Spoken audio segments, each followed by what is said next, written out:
นแขวงสารวันอายอยู่นครเวียงจันทร์ยิ่งอยากผูกพันกับน้องแก้วตาสาวหน้าใจไปก็บ่ลืมลาสมคำหรือซาเมื่อได้มาพบน้องคนดีลูกหลานคงแก้วสมแล้วที่เป็นสตรีนับว่าคนโชคดีพวกพ่อนารีที่งามสิ้นใจนาใสเขตใต้แดนสารวันอยากได้จอมทวนมาอยู่เวียงจันทร์สร้างฝันหักหายสินค้าขายส่งมะพร้าวอ่อนน้ำหวานจับใจสมคำสาลือไปไกลมะพร้าวนาใสถือใจแท้ขึ้นรถดี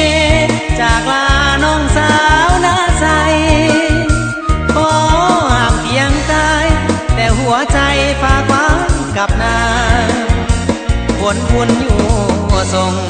คงได้สมปรารถนามาอยู่เป็นผู้สีวาให้ปรารถนาน้องสาวนาใส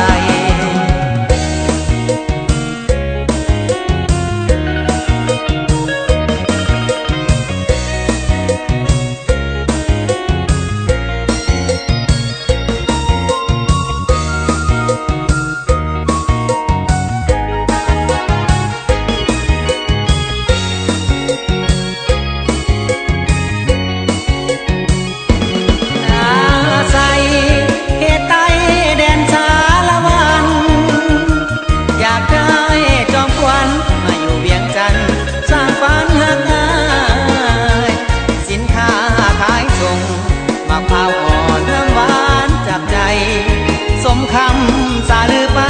ไกลมะพร้าวนาใสถือใจแท้เด้ขึ้นรถนี้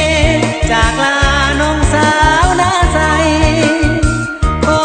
ห่างเพียงกายแต่หัวใจฝากไว้กับนาผลบุญอยู่ส่ง